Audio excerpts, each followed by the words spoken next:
Resumen de la Biblia del libro Mateo, parte número 7.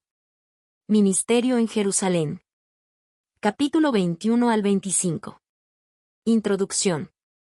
En los capítulos 21 al 25 del Evangelio según Mateo, somos testigos de los últimos días del ministerio público de Jesús en Jerusalén, la ciudad donde convergen las promesas y los planes eternos de Dios. Cada paso, cada palabra y cada acción del Maestro en este lugar sagrado tienen un peso profético y revelan con mayor claridad su identidad como el Mesías prometido. Lo contemplamos entrando como rey humilde en la entrada triunfal, cumpliendo las Escrituras y mostrando que su reino no se funda en la fuerza de las armas, sino en la mansedumbre y la paz. Lo vemos purificar el templo con autoridad divina, recordando que la casa de Dios es un lugar de encuentro santo, no de corrupción ni de negocio.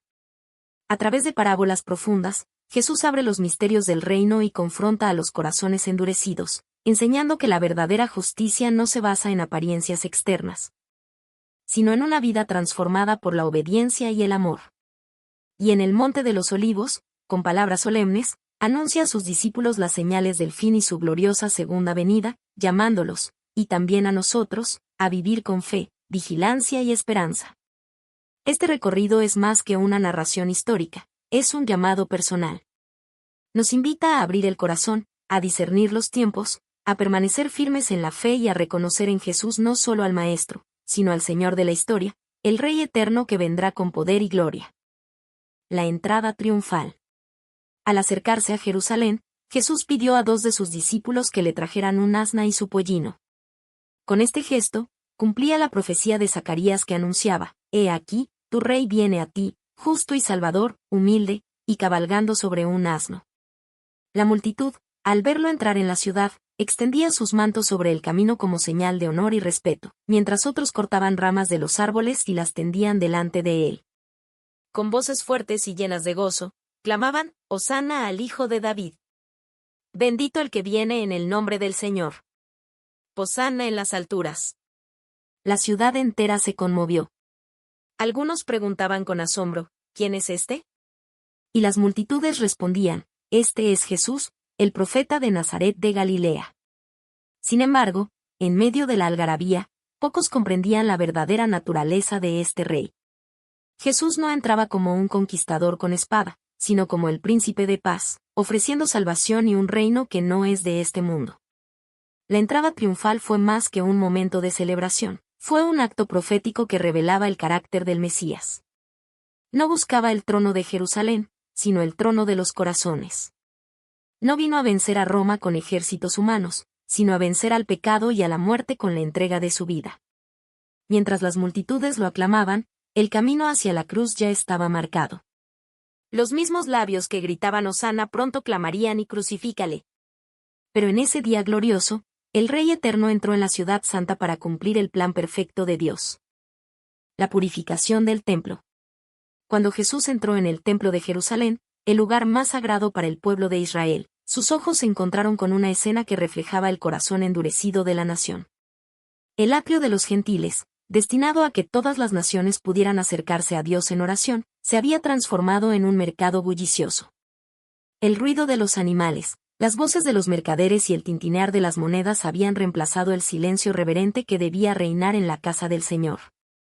Con celo santo, Jesús volcó las mesas de los cambistas y las sillas de los que vendían palomas, declarando con voz de autoridad: «Escrito está, mi casa será llamada casa de oración, mas vosotros la habéis hecho cueva de ladrones». Este acto no fue un arrebato de ira pasajera, sino una proclamación profética contra la corrupción que había contaminado el culto verdadero. Jesús restauraba el propósito original del templo, ser un lugar de encuentro con Dios, no de negocios ni de explotación. En medio de este acto de juicio, se manifestó también la gracia. Los ciegos y los cojos se acercaron a él dentro del templo, y Jesús los sanó, mostrando que el corazón de Dios siempre está abierto para los quebrantados y necesitados. Mientras tanto, los niños clamaban con gozo: «Hosana al Hijo de David», reconociendo en Jesús al Rey prometido. Pero el contraste era evidente: mientras los pequeños celebraban con fe sencilla, los líderes religiosos se llenaban de indignación. Aquellos que debían ser los primeros en discernir la presencia del Mesías, endurecieron su corazón y rechazaron al Salvador. En la purificación del templo, Vemos tanto el celo de Jesús por la gloria del Padre como su compasión por los humildes. Allí nos recuerda que Dios busca adoradores en espíritu y en verdad, y que su presencia no puede mezclarse con la hipocresía ni con la corrupción. El templo fue limpiado, no solo como un acto físico, sino como un símbolo del reino que Jesús vino a establecer, un pueblo santo, apartado para Dios, donde Él habita con pureza y poder. Parábola sobre el juicio y el reino. En los patios del templo, rodeado de discípulos, multitudes y líderes religiosos que lo escuchaban con creciente tensión, Jesús comenzó a hablar en parábolas. Cada una de ellas era más que una historia sencilla, eran flechas dirigidas al corazón, revelando la verdad del reino y llamando al arrepentimiento.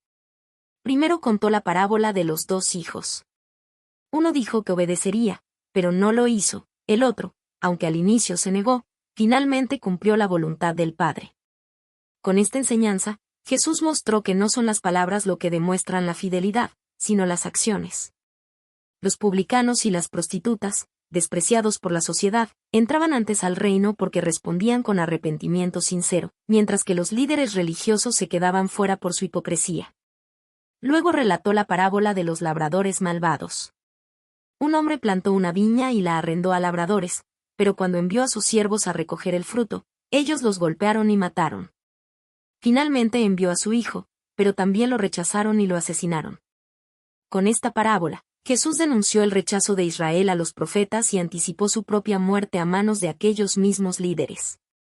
Sin embargo, la historia no terminaba en derrota. La viña sería entregada a otros que produjeran frutos de justicia. Después narró la parábola de las bodas del hijo del rey. Invitados privilegiados rechazaron la invitación, algunos incluso maltrataron a los mensajeros. Entonces, el rey abrió las puertas a todos, buenos y malos, llenando la sala de bodas. Sin embargo, uno entró sin el vestido apropiado y fue echado fuera. Con esta imagen, Jesús reveló que el reino es una invitación universal. Todos son llamados, pero solo quienes se revisten de la gracia y la justicia de Dios pueden permanecer en la fiesta eterna. Cada parábola era un reflejo de la realidad espiritual, obediencia por encima de la apariencia, fe genuina por encima del orgullo, y preparación sincera por encima de la indiferencia. Eran advertencias severas, pero también ofrecían esperanza para quienes escucharan con humildad. El reino de los cielos no está reservado para una élite religiosa, sino para todo aquel que responde a la voz del Rey con fe, arrepentimiento y amor verdadero. Discurso del Monte de los Olivos. En el Monte de los Olivos, frente al templo que brillaba con majestad, Jesús abrió su corazón a sus discípulos y les habló de los tiempos venideros. Ellos, inquietos por sus palabras acerca de la destrucción del templo, le preguntaron, ¿cuándo serán estas cosas? ¿Y qué señal habrá de tu venida y del fin del siglo? Con solemnidad, Jesús les advirtió de falsos cristos que engañarían a muchos, de rumores de guerras, hambres, terremotos y persecuciones. Pero aclaró que todo esto sería apenas el principio de dolores. El mundo se llenaría de maldad y el amor de muchos se enfriaría, pero también aseguró que el que persevere hasta el fin, éste será salvo. En medio de esas advertencias, les dio una promesa luminosa: será predicado este evangelio del reino en todo el mundo, para testimonio a todas las naciones, y entonces vendrá el fin. Para enseñar la necesidad de vigilancia, narró la parábola de las 10 vírgenes, 5 prudentes que tenían aceite en sus lámparas, y 5 insensatas que se quedaron fuera de las bodas por no estar preparadas. Así ilustró que su venida sería repentina, y que solo quienes vivan en comunión constante con Dios estarán listos para recibir al esposo. Luego habló de la parábola de los talentos, mostrando que cada discípulo debe ser fiel administrador de lo que ha recibido. No se trata de esconder lo que Dios nos confía, sino de multiplicarlo con diligencia y fidelidad, sabiendo que un día daremos cuentas al Señor. Finalmente, Jesús les mostró una visión del juicio final, el Hijo del Hombre sentado en su trono de gloria, separando a las ovejas de los cabritos. No serán los títulos, ni las apariencias, ni las palabras lo que determine el destino eterno, sino las obras nacidas del amor. Porque Él dirá: tuve hambre y me disteis de comer, tuve sed y me disteis de beber, fui forastero y me recogisteis. El servicio humilde y sincero hacia el prójimo será la evidencia de una fe genuina. Con estas palabras, Jesús dejó claro que su regreso será glorioso, inesperado y definitivo. Sus discípulos, Y nosotros hoy, estamos llamados a velar, a mantenernos firmes en la fe, a servir con amor y a vivir con la esperanza cierta de que un día el Rey volverá en majestad para establecer su reino eterno. Conclusión.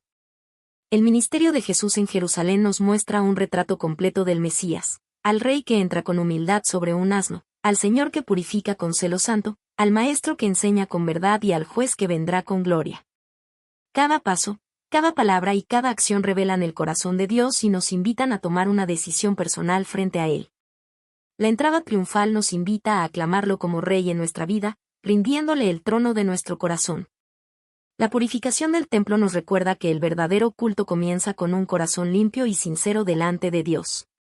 Las parábolas nos llaman a no conformarnos con palabras vacías, sino a responder con fe viva y obediencia constante. Y el discurso del Monte de los Olivos nos exhorta a velar, a estar preparados y a vivir con esperanza, sabiendo que el Señor cumplirá cada una de sus promesas. Este mensaje no es solo historia pasada, sino un llamado presente. Hoy, igual que entonces, Jesús sigue extendiendo su mano y preguntando, ¿estás listo para recibirme? ¿Estás preparado para el día en que el Hijo del Hombre venga en su gloria? La respuesta no se mide en teorías ni en rituales, sino en una vida que confía, ama y espera. Porque quienes reconocen a Jesús como Salvador y viven en la luz de su reino, encontrarán en Él no solo al Juez, sino al amigo fiel, al Pastor tierno y al Redentor eterno. Así, la invitación de Jerusalén sigue vigente para nosotros. Abrir las puertas de nuestro corazón y clamar con fe y esperanza, Hosana al Hijo de David, bendito el que viene en el nombre del Señor.